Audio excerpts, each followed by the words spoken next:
ang mga kwento ng pag-ibig, kwento ng buhay at kwento ng pag-asa dito sa Barangay Love Stories. Love Stories. Marami sa atin ang nagsusumika para kumita. Pero may mga panahon na hindi talaga sapat ang kinikita natin.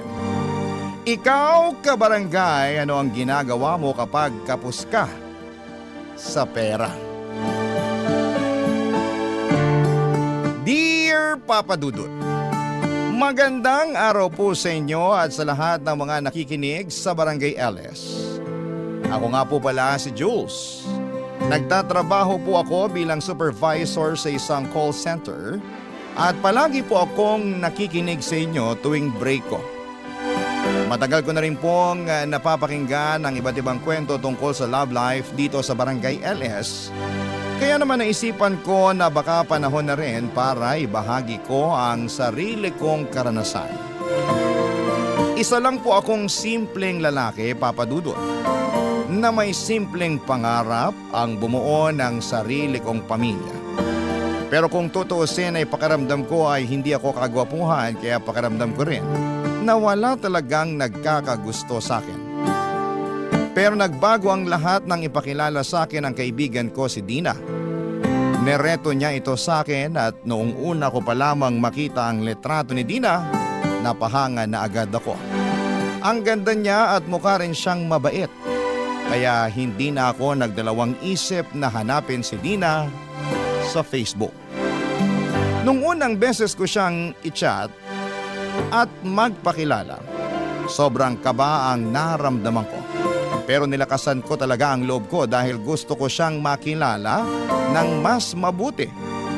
Sa awa ng Diyos ay nag-reply si Dina. At habang tumatagal, mas lalo kaming naging malapit sa isa't isa. Araw at gabi kaming nag-uusap pero kahit na ganoon ay hindi pa rin kami nakakapag-video call noon. Kasi medyo naiilang ako sa itsura ko. Pero dumating din sa punto na naisip kong dapat na rin kaming magkausap ng mas personal. Kaya kahit kamado ay nilakasan ko na ang loob ko. At hindi ko makakalimutan ang unang beses kami na nag-video call ni Dina.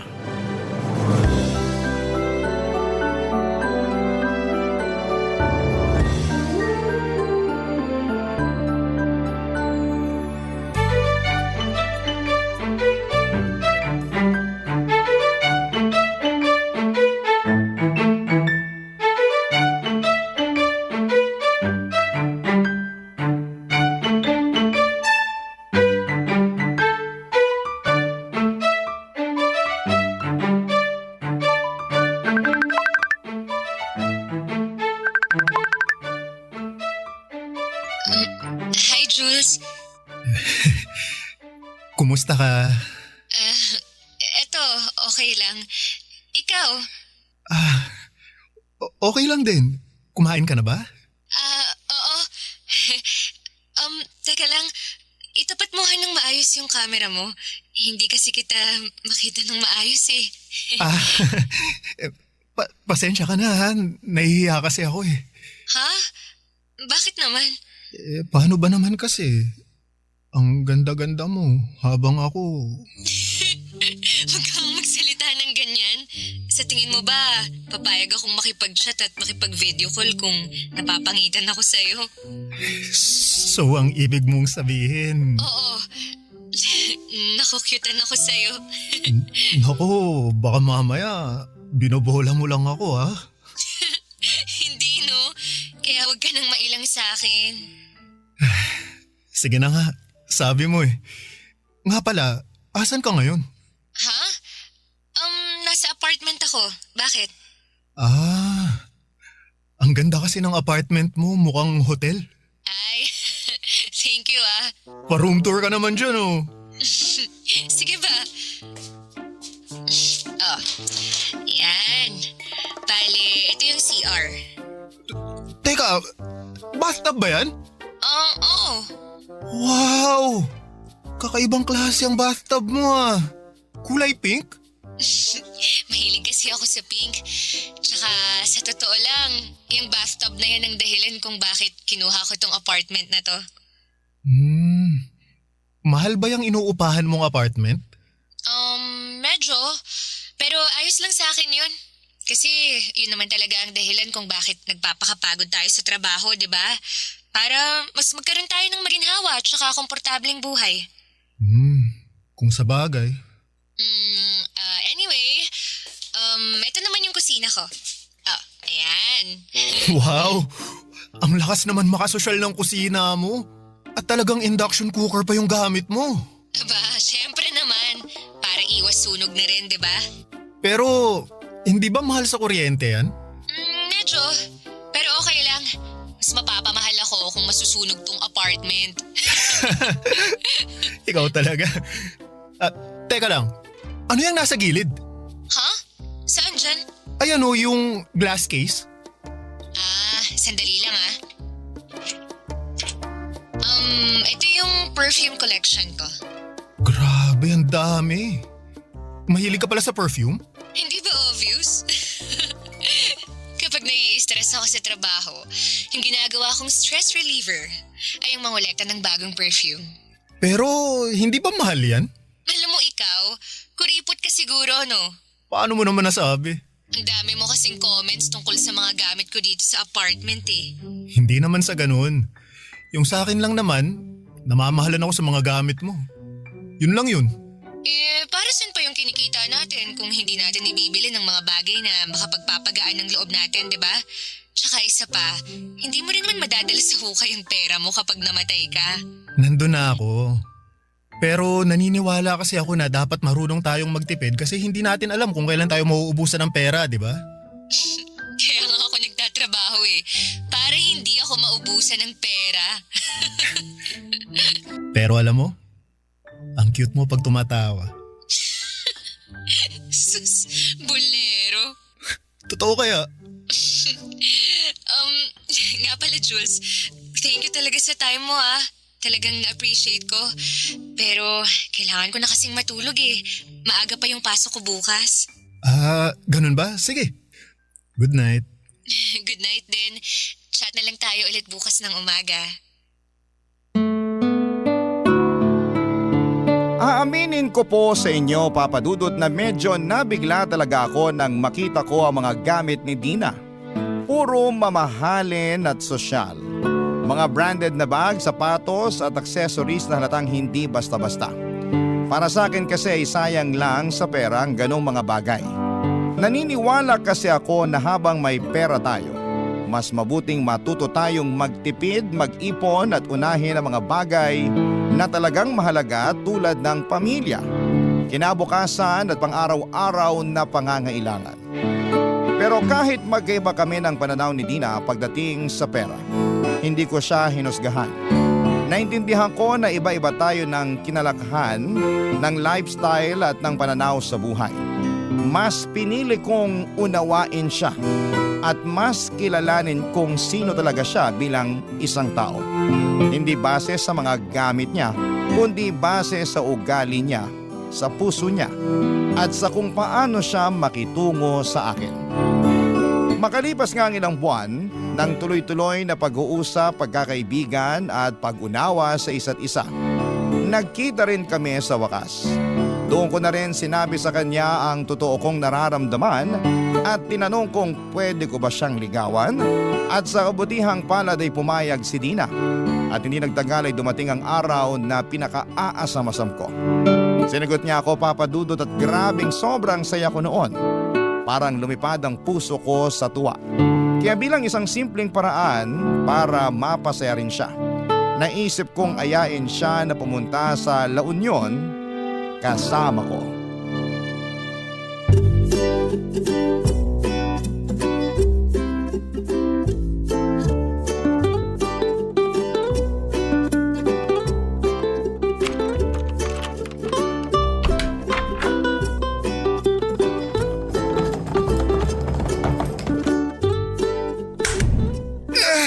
Salamat sa Diyos.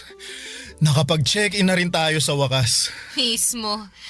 Grabe, Pakiramdam ko para na akong masusuka sa biyahe. Nga pala babe, thank you talaga dito sa treat mo ah.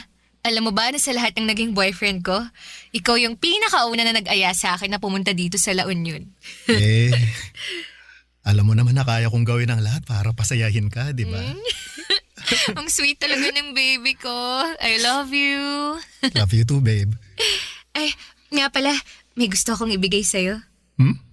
May sorpresa ka para sa akin? Aba, syempre naman. Sagot mo kaya yung hotel at pamasahe natin. Kaya dapat lang na may gift ako para sa'yo. Ano ka ba naman? Maliit na bagay. Hindi ka na dapat nag-abala pa.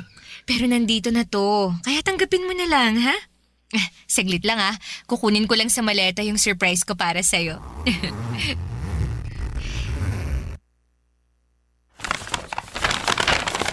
Tada!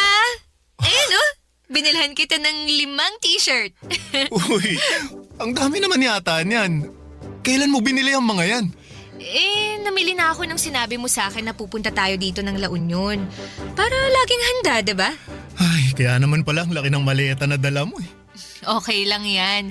Kaya ko namang buhatin yan eh. Oh, tanggapin mo na tong mga t-shirt. Thank you dito, babe ah. Huwag kang mag-alala. Babawi ako sa'yo bukas. Ano ka ba? Kahit hindi na. Saglit nga lang. May price tag pa tong mga t-shirt oh. 4,000 isang piraso? Saan mo naman nabili tong mga to? Bakit ang mahal? E di syempre sa department store. Okay na yung mahal. At least matagal masira, diba? Ay, dapat sa ukay-ukay ka na lang namili. Alam mo ikaw, matagal ko nang napapansin na sobrang higpit mo pagdating sa pera. Naniniwala kasi ako na hindi naman natin kayang magtrabaho habang buhay. Kaya habang bata pa tayo, dapat marunong na tayong mag-ipon. Ewan ko sa'yo. Basta ako, naniniwala ako na dapat matutunan mo rin na i-enjoy yung pera mo while you're still young. We only live once. Ganun. Tsaka isa pa, hindi mo rin naman madadala yung pera mo sa langit, di ba? Kaya dapat, lubus-lubusin mo na kung anong meron ka ngayon. Dina, dapat alam mo rin yung mga limitasyon mo pagdating sa paggastos ng pera. Alam mo, nakakatawa ka. Bakit naman? Yung mga ex ko nga dati, tuwang-tuwa tuwing binibigyan ko sila ng regalo eh. Pero ikaw, kakaiba ka. Ikaw lang yung kilala kong nagdadalawang isip pa tuwing binibigyan ng regalo. Lumaki kasi ako sa hirap eh, kaya palagi akong nag-iingat pagdating sa pera. Jules, ganun din naman ako. Yung mama ko, kasambahay lang. Tapos yung papa ko, construction worker. Isang kahig, isang tuka lang yung pamilya ko nung nasa high school pa kami. Kaya nung natanggap ako sa trabaho ko bilang insurance agent, pinangako ko na ibibigay ko sa sarili ko yung buhay na hindi ko makamit-kamit nung bata pa ako. Kaya naman pala. Mas naiintindihan ko na ngayon kung saan ka nang gagaling. Mabuti naman kung ganon. Kasi may surprise pa ako para sa'yo. Teka lang ah. Ito, perfume. Magkano naman bili mo dito? 10,000 lang yan. Ano? Limited edition kasi yung perfume na yan. Kung tutuusin nga, mura na yun eh. Kasi nakasale pa yan nung binili ko. Huwag ka na ngang magtanong ng kung ano-ano dyan. O eto, tanggapin mo na lang. Sige na nga, gift mo sa akin to eh. Thank you dito ah. Maliit na bagay.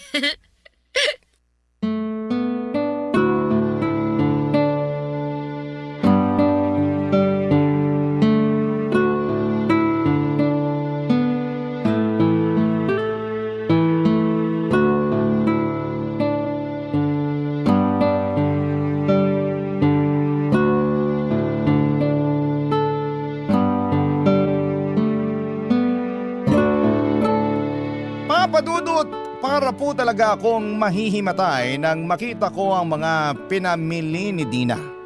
Kasi sa pagkakatansya ko ay hindi bababa sa 20,000 ang halaga ng lahat ng yon.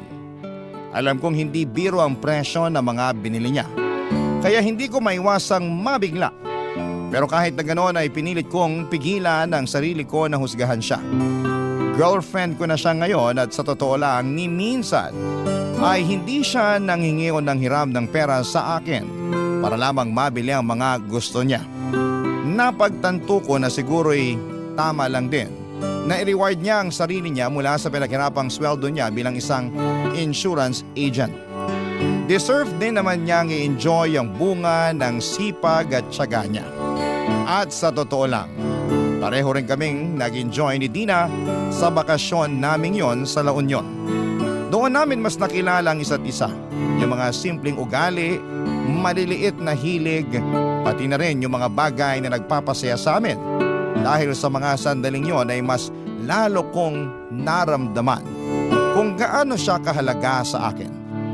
Noon ko talaga nasabi sa sarili ko, si Dina na ang babaeng gusto kong makasama at mahalin habang buhay. Barangay Love Stories. Barangay Love Stories. Makalipas ang ilang buwan ay mas lalo pang tumatag at lumalim ang relasyon namin ni Dina. Hanggang sa dumating ang araw na tuluyan nang iniwan ni Dina ang dati niyang apartment para makipag-live-in sa akin. At sobrang saya ko noon, Papa Dudut, kasi pakiramdam ko ay unti-unti na naming binubuo ang buhay na matagal ko nang pinapangarap. Pakiramdam ko noon ay konti na lang at nahantong na talaga sa kasalan ang relasyon namin. At kahit magkasama na kami sa isang bubong, sinisikap ko pa rin iparamdam kay Dina araw-araw kung gaano siya kahalaga sa akin. Hindi ko nakakalimutang ipakita na siya lang ang babaeng mamahalin ko habang buhay. At handa akong tanggapin at mahalin siya ng buo kahit ano pa ang nakaraan o pagkukulang niya. Pero isang gabi habang mahimbing kaming natutulog, nagising ako sa sunod-sunod na pag-vibrate at pag-ilaw ng cellphone. At cellphone pala ni Dina yon. Kinuha ko yung cellphone niya sana para i-silent na lamang, pero hindi ko naiwasang mapansin na may sunod-sunod na mensahe mula sa iba't ibang numero. At doon ako biglang kinabahan, Papa Dudut.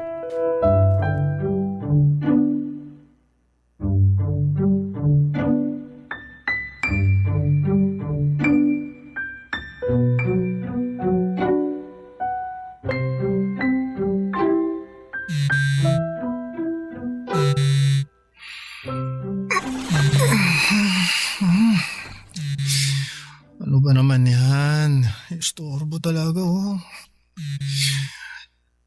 Dina, babe. Yung cellphone mo, kanina pa nagva-vibrate. Matingnan nga. Sino pa kasi to? Teka lang, wag. Akin na nga yan. Ano to? Ba't ang daming number na nagte-text sa'yo? Sino yung mga yan? Wala to. Mga katrabaho ko lang. Ha? Sigurado ka ba? Kasi parang nakita ko yung isang message, mukhang sinisingil ka yata. Oo. Gaya nga ng sabi ko, katrabaho ko lang yun. Eh bakit ka naman sisingilin ng katrabaho mo? May pinagkakautangan ka ba? Oo eh. Nung isang araw kasi, nasa digital wallet lahat ng pera ko. Tapos kinailangan ko ng cash. Kaya ayan, napilitan akong manghiram ng pera sa katrabaho ko. Yun lang yun. Ganun ba? Oo. Oo eh. Sino naman yung ibang numbers na nagte-text sa'yo? Sandali nga lang. Binasa mo ba lahat ng messages ko? Hindi, kaya nga ako nagtatanong, di ba? Ayoko naman talaga kasing pakialaman yung cellphone mo eh. Pero kanina pa kasi vibrate ng vibrate yan eh. Kaya, ayan. Sa susunod kasi, gisingin mo ko. Hindi yung bigla-bigla ka nalang nakikialam ng gamit ng may gamit. Sinubukan naman kitang gisingin ah. Pero pinakialaman mo pa rin yung cellphone ko. Invasion of privacy ang tawag dyan sa ginagawa mo, Jules. Kakainis ka naman eh. Babe, sorry na. Please, huwag ka nang magtampo sa akin. Hindi ko naman nabasa lahat ng messages mo eh. At saka, pangako, sa susunod, hindi ko napapakialaman yung cellphone mo, okay? Siguraduhin mo lang ah. Promise. Hindi lang talaga ako nakatiis kanina kasi ang himbing na ng tulog ko tapos nagising ako ng dahil lang dyan sa cellphone na yan. Sige na nga. Pinapatawad na kita. Basta, wag mo nang uulitin yung ginawa mo ah. Kasi yung pinakaayaw ko sa lahat, yung pinapakialaman ako. Oo na. Sorry. Bati na tayo ah. Oo na. Nga pala babe, may gusto sana akong i-open up sa'yo eh. Ano yun? Siguro bukas na lang. Alam mo ikaw, ang labo mo kausap. Para saan pa na binanggit mo yung gusto mong pag-usapan kung hindi mo naman pala ikikwento sa akin? Kasi kasasabi mo lang na ayaw mo yung pinakikialaman ka, kaya eto. Natatakot na ako na baka magalit ka na naman sa akin. Sige na, sabihin mo na. Sa tingin mo ba makakatulog pa ako pag hindi mo sinabi sa akin yung gusto mong sabihin? I'm sorry babe pero yung ayaw ko kasi sa lahat yung may utang eh. Grabe ka naman sa akin. Ba't pakiramdam ko parang hinuhusgahan mo na ako, ha? Yung katrabaho ko lang naman yung inutangan ko kasi wala akong cash nung time na yon. Eto na nga ba yung sinasabi ko eh. Eto mismo yung dahilan kung ba't ako nagdadalawang isip na sabihin pa sa'yo to eh. Pwes, dahil sinimulan mo na, walang matutulog sa atin hanggang hindi natatapos tong usapan na to. Please babe, huwag mo naman sanang masamain yung sinasabi ko sa'yo. Nakakasama ka ng loob eh. Pakinggan mo muna kasi ako. Yung sa akin lang naman, ayokong mabaon ka sa utang. Babe, alam kong marami kang luho. At tinanggap ko naman yun, di ba? Kasi nga, tulad ng sabi mo sa akin noon, pera mo naman ang ginagamit mong pambili sa mga luho mo. Kaya hinahayaan na lang kita. Pero yung utang kasi, ibang usapan na yun eh. Sandali nga lang. Ba't ka ba nagkakaganyan, ha?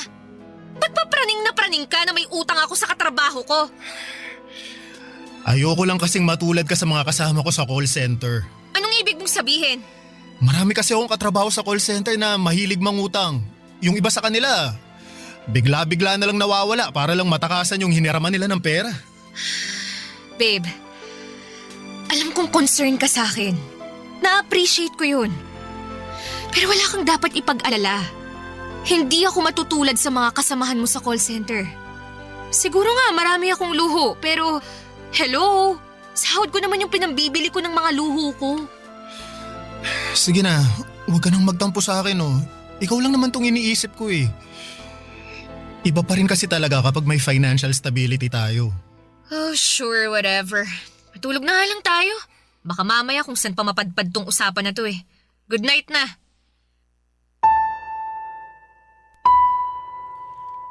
Noong gabing yon ay ramdam kong medyo nainis sa akin si Dina. Pero kahit ganun pa man ay wala akong pinagsisihan sa mga sinabi ko. Alam ko sa sarili ko na kapakanan lamang niya ang iniisip ko noon. Marami kasi akong kakilala sa call center na nalunod na sa utang. Yung tipong patong-patong na ang utang sa mga katrabaho tapos ay bigla na lamang maglalaho, mag-aawol para lamang takasan yung mga pinagkakautangan nila. Ang iba pa nga ay lilipat ng ibang kumpanya tapos ay uulit lamang sa parehong cycle. Ayoko ng ganong klase ng buhay. Gusto ko yung simple lang, may peace of mind, walang iniisip na bayarin at syempre gusto ko na ganon din ang magiging partner ko sa buhay. Pero habang tumatagal ay parang ang hirap makamit ng peace of mind na yon. Napapansin ko kasing mas lalo nang dumadalas ang pag-online shopping ni Dina. Kung ano-ano ang mga binibili niya.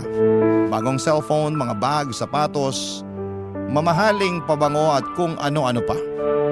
Nung una ay hinayaan ko lamang, sabi ko sa sarili ko ay deserve naman niya.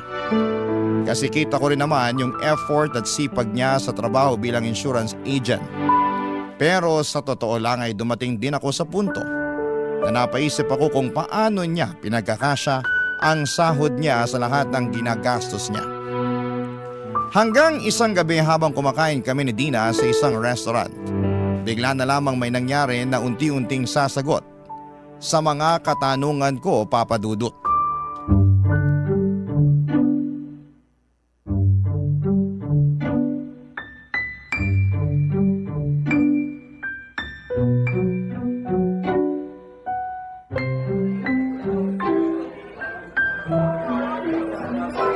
Babe, thank you dito sa treat mo ah.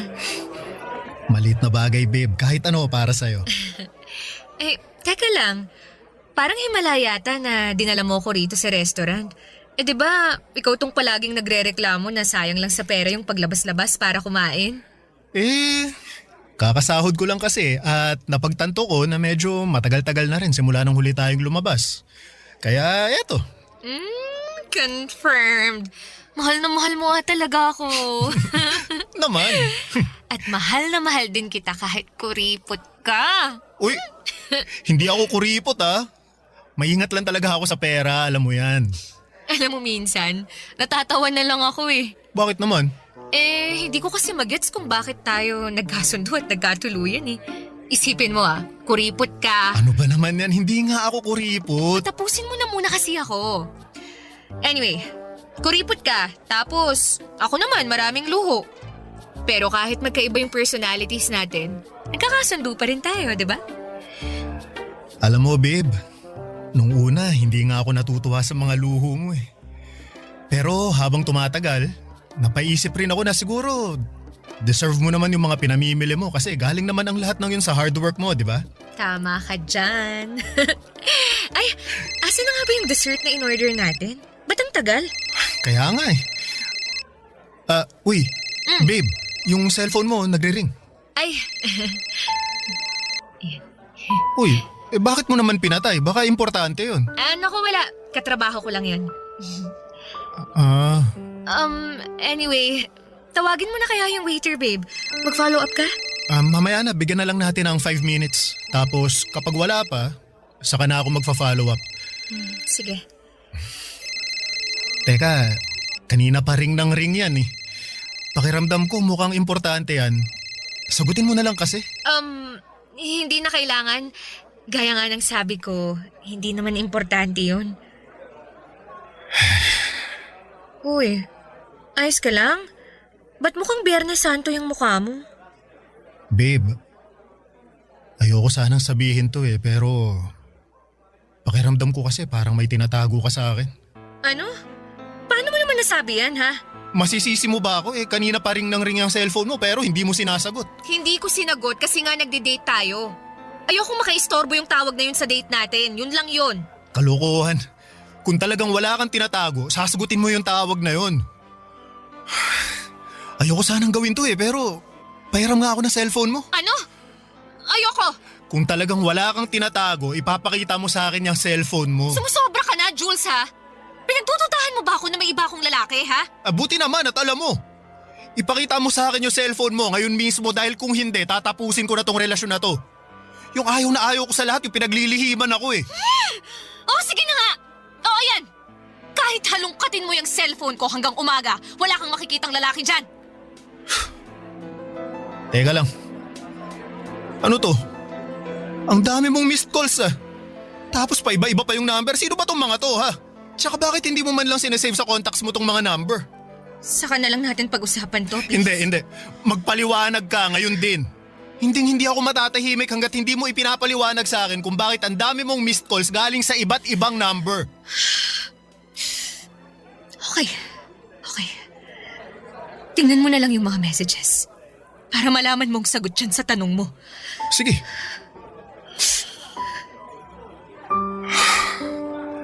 Babe, ang daming naniningil sa'yo. Paano nangyari to ha?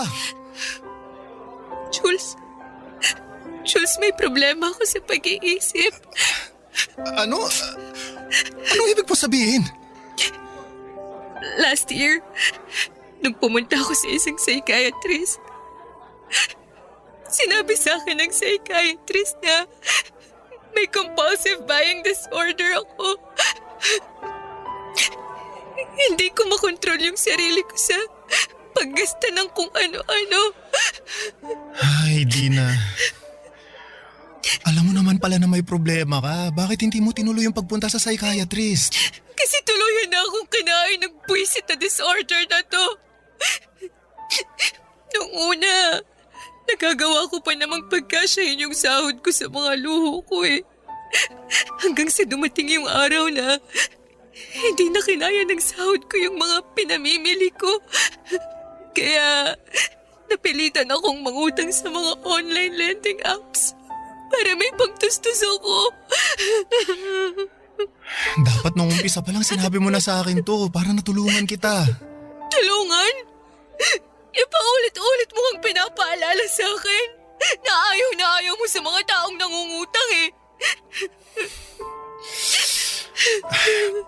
Di bali na, nandyan na yan. Huwag kang mag-alala. Haharapin natin to ng magkasama, ha? Hindi kita pababayaan. Hindi kita pababayaan.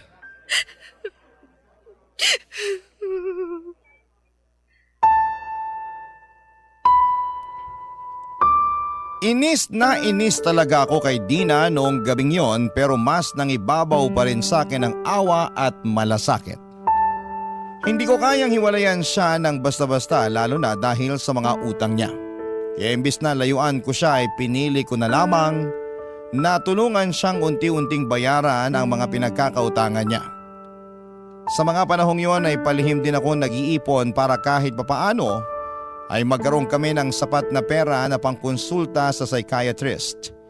Kasi ramdam ko na kailangan na talaga ni Dina ng tulong.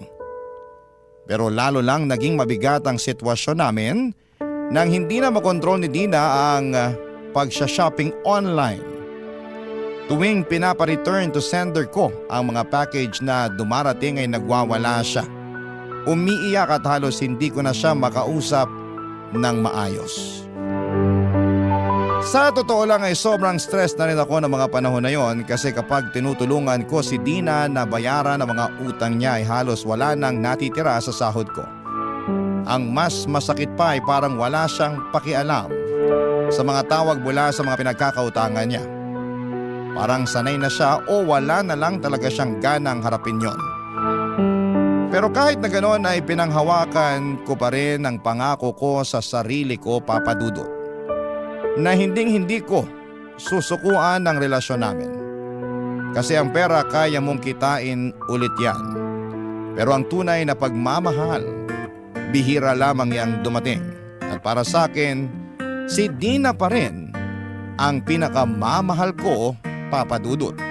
Barangay Love Stories. Barangay Love Stories. Habang lumilipas sa mga araw ay nagsimula na lamang akong mag-research sa internet kung papaano harapin at unawain ang isang taong may compulsive buying disorder. Doon ko natutunan na napakahalaga pala ng mga salitang ginagamit mo kapag kinakausap mo sila. Kailangan mong maging maingat at maunawain. Halimbawa, imbes na sabihin bakit ka ba laging bumibili ng kung ano-ano, mas maganda siguro kung sabihin mo na napapansin ko na madalas kang nag-online shopping. Gusto kong maintindihan kung ano ang nararamdaman mo kapag bumibili ka. Talagang sineryoso ko ang pag-research kasi gusto ko talagang maging mabuting boyfriend kay Dina. Kahit ako na muna ang unti-unting magbayad sa mga utang niya, basta sa dulo ay sana'y gumaling na siya. Kahit mahirap para sa akin, kahit halos ako na lamang ang nagdadala ng bigat, masaya na rin ako, Papa Dudut, basta makabangon lamang siya sa disorder niya. Pero hindi ko inaasahan na mas lalo pa palang lalala ang sitwasyon namin. Isang araw ay may nakita akong post sa Facebook at parang bigla akong tinamaan sa dibdib noong nakita ko ang post na yon, Papa Dudut.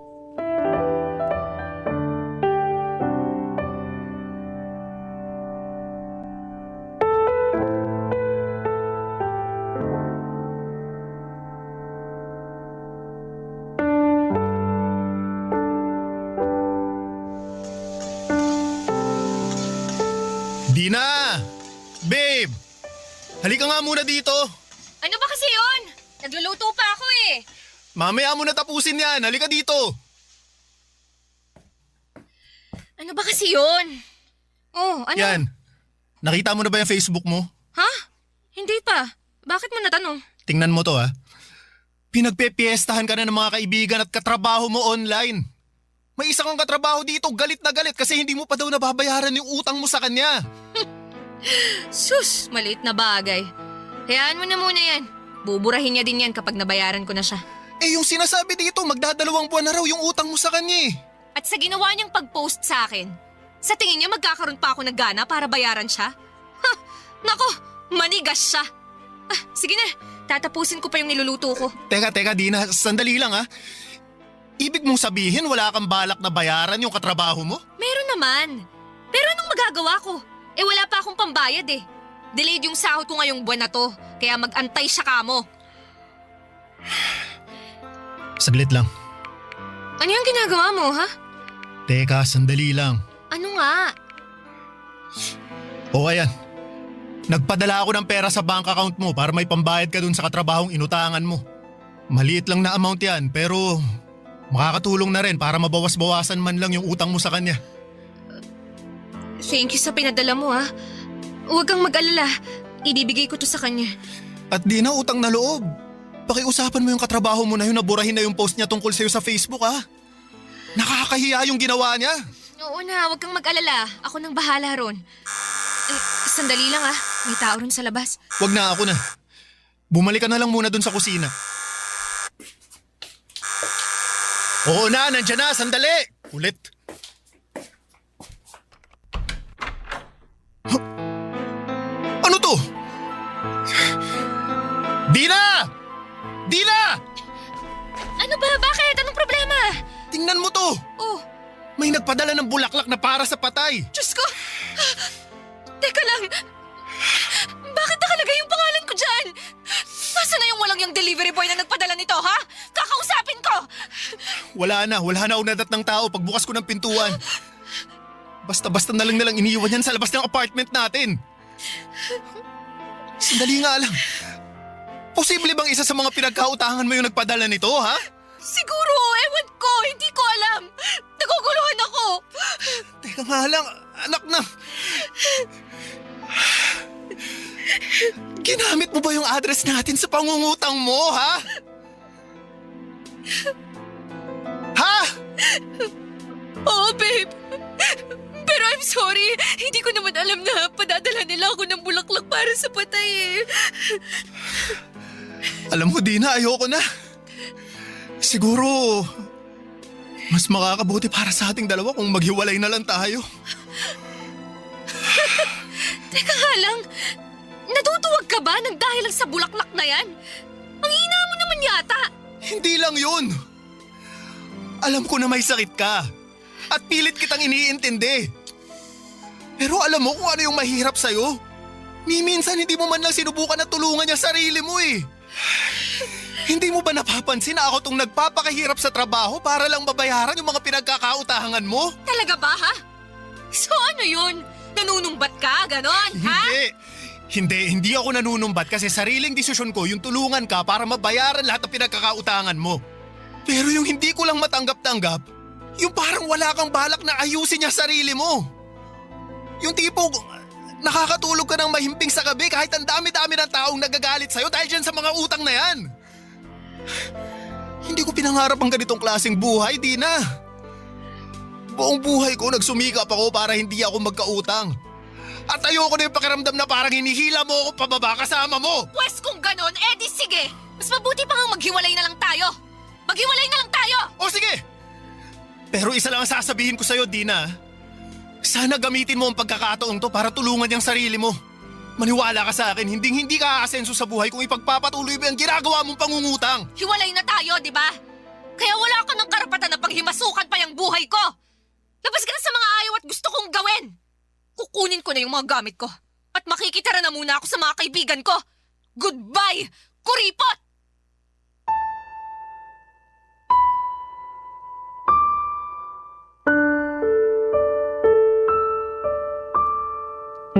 Talagang napuno na ako noong araw na yon, Papa Dudut. Doon ko rin napagtanto na ang hirap palang tulungan ng isang taong ayaw tulungan ng kanyang sarili. Noong mismong araw na yon ay umalis si Dina at tahimik lamang siyang nag-impake at blinak niya din ako sa Facebook. Makalipas nga ang ilang linggo ay napagdesisyonan ko na rin po na lumipat ng bagong tirahan. Sobrang dami na kasing alaala ni Dina sa dati kong apartment at gusto ko na rin po makapag-move on kahit papaano. Aaminin ko na may mga araw pa rin na nalulungkot ako. Lalo na tuwing naaalala ko siya. May mga gabi na bigla na lamang akong napapaiyak. Lalo na kapag bumabalik sa isipan ko yung mga pinagsamahan namin. Pero kasabay noon ay naaalala ko rin kung gaano kabigat yung pinagdaanan ko noon yung stress, yung pagkalunod sa problema, at yung halos maubos na ako sa kakabayad sa mga utang na hindi naman akin. At dahil doon ay mas naging buo ang loob ko na tama lang ang naging desisyon kong tapusin ang relasyon namin. Lumipas nga ang ilang buwan at naging mas tahimik ang buhay ko, Papa Dudut. Sa totoo lang ay wala pa akong balak pumasok ulit sa panibagong relasyon. Nakatuon na lang muna ako sa sarili ko, sa trabaho, sa ipon at sa muling pagbuo ng sarili kong kapayapaan. Pero isang araw sa hindi inaasahang pagkakataon ay paulit-ulit akong tinawagan ni Dina sa cellphone. Laking gulat ko nang malaman ko na in-unblock na niya pala ako.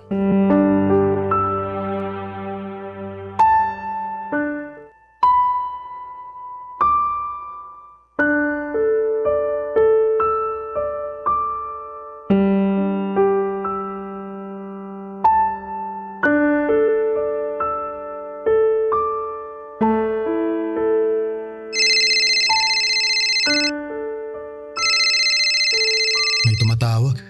Sino to? Si Dina.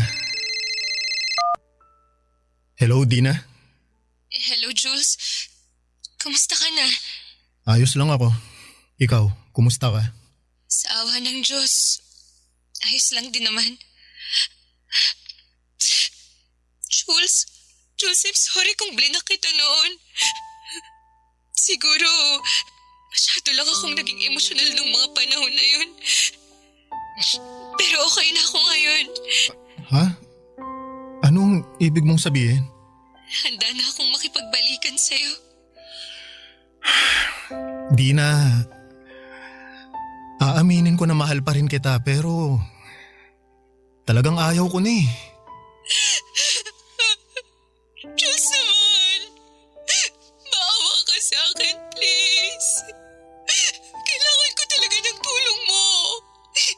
Pinalayas ako ng kaibigan ko sa apartment niya kasi may nagpuntang lalaki dun na sinisingil ako sa utang ko. Wala na akong matutuluyan at gulong-gulo na yung isip ko. Kaya parang awa mo na, tulungan mo na ako. So ang ibig sabihin, tinawagan mo lang ako para hinga ng tulong? I'm sorry. Hindi sa ganun yun, pero... Tatapatin na kita. Ayoko nang madamay sa mga problema mo. Tahimik na ang buhay ko ngayon at sa tingin ko, mas makakabuti kung ibablock mo na lang ako ulit. Ang kapal ng mukha mo para sabihin na mahal mo pa rin ako. Tapos yun pala, walang yain mo lang ako ng ganito, ha? Oo, mahal pa rin kita. Pero ayoko na maging parte ng buhay mo. Sakal na sakal ako ng mga panahong nagsasama pa tayo, Dina. Alam ng Diyos na binigay ko sa iyo ang lahat. At ginawa ko din ang lahat para panatilihing maayos yung relasyon natin. Pero habang tumatagal, mas lalo kong napapansin na parang hindi mo naman binibigyan ng halaga yung mga pagsasakripisyo ko para sa'yo noon eh. Saan doon? Yung pagbabayad mo sa mga utang ko? Hindi naman kita pinilit noon na bayaran yung mga utang ko, ah. Ikaw tong praning at atat na bayaran yung mga utang ko kahit wala namang pumipilit sa'yo na gawin mo yon. Tapos ngayon, kung makapagsalita ka dyan, parang kasalanan ko pa na kusa mong binayaran yung iba kong utang. Kusa akong binayaran yung mga pinagkakautangan mo kasi gusto ko na maging financially stable tayo. Pero alam mo kung ano yung mahirap sa'yo, ha? Komportable ka sa buhay na maraming pinagkakautangan. Parang wala lang sa'yo yung tipong habang tumatagal, mas lalong humahaba yung listahan ng mga pinagkakautangan mo. Parang ayos lang sa'yo na hindi ka makapagbayad. At para sabihin ko lang sa'yo, ni minsan, hindi ko pinangarap na magkaroon ng girlfriend na manggagancho. Ang sakit mo namang magsalita, Jules. I'm sorry, pero kasi hindi ko na alam kung paano pa sasabihin sa'yo yung nararamdaman ko eh. Jules, please naman, oh. Tanggapin mo na lang ako ulit sa buhay mo. Pangako, susubukan kong magbago para sa'yo. Kung ganon, mas lalo mo lang akong binibigyan ng rason para layuan ka. Ano? Ako na nga itong nagpapakumbaba. Tapos ngayon ako pa nang pagsasalitaan mo ng ganyan. Malinaw na sa akin na hindi mo naman talaga ako minahal. Kasi kung mahal mo ako, hindi ka magdadalawang isip na tulungan ako. At kung mahal mo ako, hindi mo ako huhusgahan dahil lang may mga pinagkakautangan ako. Dapat nga magpasalamat ka pa sa akin at pinatulan pa kita kahit hindi ka naman kagwapuhan. Kung ganun, pasensya na. Pero hindi talaga akong lalaking para sa'yo. Mas pipiliin ko pa ring saktan ka gamit ang katotohanan kaysa lambingin ka gamit ang kasinungalingan.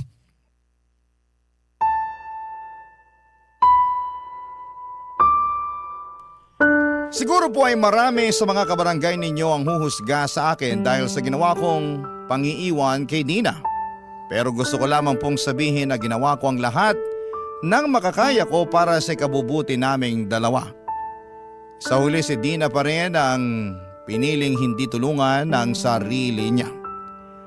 Wala pong masama sa pagsalba sa sarili mo mula sa isang sitwasyong alam mong hindi na nakakabuti para sa iyo. Lalo na kung naibigay mo na ang lahat pero ang taong kasama mo ay ayaw pa ring magbago. Sa ngayon po, Papa Dudut, ay tahimik na ang buhay ko. Wala na rin akong balita kay Dina mula nang huli kaming mag-usap sa cellphone. Pero may isang mahalagang aral akong natutunan sa lahat ng mga nangyari.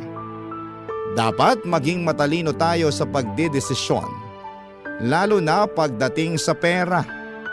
Lalo na kung may karelasyon ka na. Dahil ang mga desisyon natin ay hindi lang tayo ang maapektuhan kundi pati na ang mga taong mahal natin. Maraming salamat po sa pagbibigay sa akin ng pagkakataong may bahagi ang kwento ko. Isang love story na hindi man naging perpekto ang ending ay totoo at mula naman sa puso.